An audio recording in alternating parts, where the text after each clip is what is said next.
안녕하십니까. 어깨 아프면 견우아입니다. 오늘은 견우가 교통사고 이후에 근막 통증이 생겨서 한참을 고생하셨던 여자 은행원 사례를 소개해 보겠습니다. 먼저 치료기 살펴보겠습니다. 분명 아픈 건 아닌데 설명할 수 없는 불편함이 목, 어깨, 날개 축지, 날개뼈, 겨드랑이, 가슴에 있어서 정말 힘들었는데 원장님이 싹 고쳐주셔서 너무 좋아요. 블로그를 보고 이건 내 증상이라 여기에 가면 나을 수 있겠다는 생각이 들어서 왔는데 오길 정말 잘한 것 같아요. 환자분께서 이런 말을 해주시고 좋은 소개의 성과를 거두실 때 견우는 한의사로서의 무한한 보람을 느끼게 됩니다. 견우가 근막통증 좋은 환자분들 하루에 20명 전후 보면서 항상 느끼는 건 뭐냐면 근막통증 좋은 아픈 게 아니에요. 뻐근함, 결림, 당김, 쪼임, 저림, 콕콕치름, 따끔거림, 화끈함, 서늘함들에 아픈 건 아닌데 설명하기 힘든, 딱 여기가 아프냐? 그건 또 아니야. 여기 어딘가가 아프면서 설명하기 힘든 그러한 통증을 힘들어하시는 분들이 상당히 많다는 걸 알게 됐어요.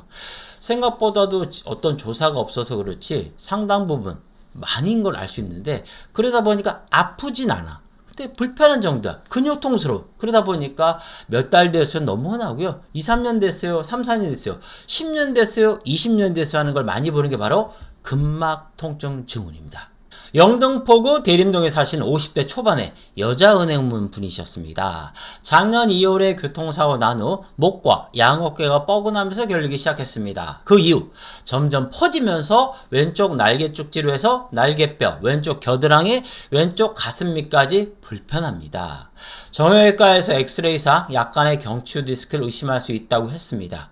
호전되지 않아 대학병원에서 MRI 검사도 했는데 경추 디스크가 있어 보이긴 하지만 이 정도의 통증을 유발할 정도는 아니고 근막 통증 때문인 것 같다고 했습니다. 평소에 건강관리 잘하고 있어 교통사고 이전에 병원을 모르고 살았습니다. 그런데 교통사고 이후에는 병원이나 한의원은 다 가보고 낫지도 않고 입원이 진짜 몇 번째 병원인지 모르겠습니다. 보통 근막 통증 증후군은요, 평소에 막 아팠던 분이 더 고생하기보다는 이전엔 병원이 뭐예요?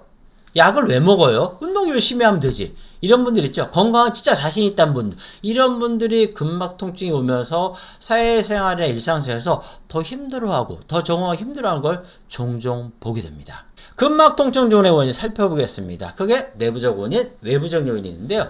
내부적 요인은 강박적 혹은 집착하는 성격 혹은 자기관리가 철저한 성격이 극도의 혹은 집중적인 만성적인 스트레스에 노출되면서 뻐근함, 결림, 당김, 쪼임, 저림, 콕콕 찌름, 화끈거림, 서늘함 등의 말 못할 불편함을 고생하는 게 바로 근막 통증 증후군입니다. 외부적 요인으로는 잘못된 자세, 과음, 과로, 불면 등이라고 하지만 이 원인이 직접 자기하기보다는 내부적인 원인인 사람이 이런 외부적인 요인이 더해지면서 더 빵 터지는 경우가 참 많아요.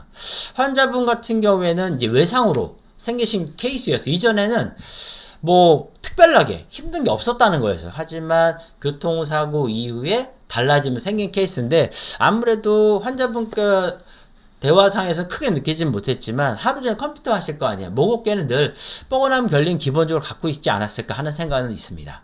환자분의 발생 원인 살펴보겠습니다. 교통사고와 같은 외상입니다.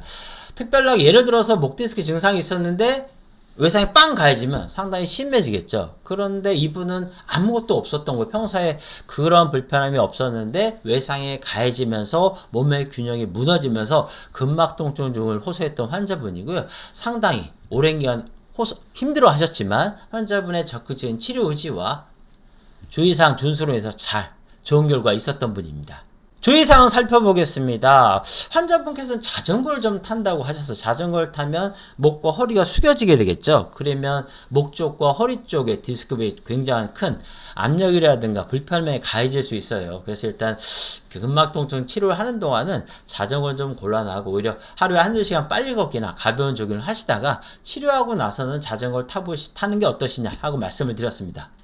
커피를 하루에 3-4잔은 드신다고 하셨습니다. 일단은 커피가 들어가면 수면에 장애를 주죠. 근막통증 증후군에 크게 외부적 요인 두 가지가 뭐냐면 술과 커피예요. 술을 드시면 나빠지고 잠을 못 자면 더 심해지거든요. 그래서 환자분께는 커피 3-4잔 좀 양과 너무 많으니까 양과 횟수를 좀 줄이자고 말씀드렸어요. 그럼 간혹 가다 저런 분들이 있어요. 아, 저는 원장님 커피 3-4잔만 아니라 10잔 먹어도 잘 잔다. 하지만 안 드시면 더 젖어요. 수면의 깊이가 더 좋아질수록 근막 통증 증후로부터 빨리 벗어날 수 있어요. 자신만의 확인법. 이제 자꾸 불편하니까 자꾸 이런 거라든가 막 두드린다든가 자꾸 뭐 자기만의 확인법이 있거든요. 견우 방송 보시지만 아시겠지만 근막 통증 좋은데 자기만의 확인법이나 스트레칭이 없다?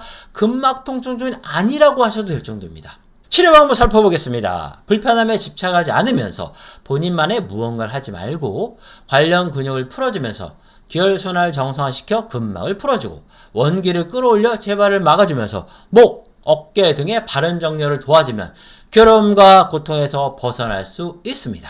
견우방송 보시는 분들 아실 거예요. 증상별 주의사항이 얼마나 중요한지.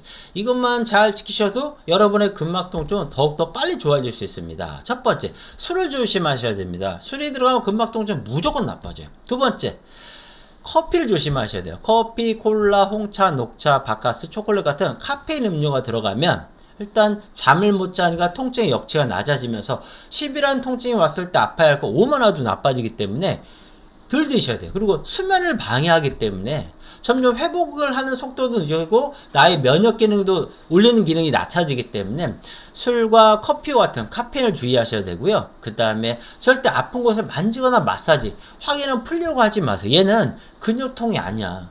근육통은 여러분이 자꾸 만지거나 스트레칭을 하면 무조건 좋아져요. 근막 통증은 여러분 일단 자극이 들어가면 좋아지는 건 느껴져요. 근데 이 자극은 해서 일순간만 좋아져요. 여러분의 자극은 해서 근막이 자극을 받으면서 점점 더 퍼지거나 심해지니까 근막 통증 좋네요. 그럼 또 환자 중 일부는 이걸 근육 문제니까 운동해서 풀어야 돼. 여러분이 운동해서 풀 거면 저를 왜 만나겠어요? 안 되니까 온 거 아니에요. 저는 근막 통증 좋은 분이 특히 해당 부위를 자극하는 운동이나 스트레스나 가급적 하지 말라고 그래요. 그분들은 순수하게 운동을 하는 게 아니라 그런 것을 빌미로 삼아서 거길 푼다는 생각이 하지만 그게 근막을 자극하면서 증상이 더 심해지기 때문에 그렇습니다. 그 다음에 신경을 끄라고요. 왜? 신경이 가면 뭔가 하게 돼 있거든. 그럴 땐 뭐 음악을 듣는다든가 뭐 빨리 걷기나 가벼운 조깅 등을 통해서 그러한 통증에 대한 집착하는 걸 벗어나는 걸 추천해 드립니다. 블로그에서 본 대로 정말 꼼꼼하게 알려주신 것 같네요. 여러 병원을 가보았지만 치료만 받으면 해결된다 이런 말만 들었지 제 질환에 대한 설명이나 주의사항 같은 내용은 견우안에서 처음 들어본 것 같습니다.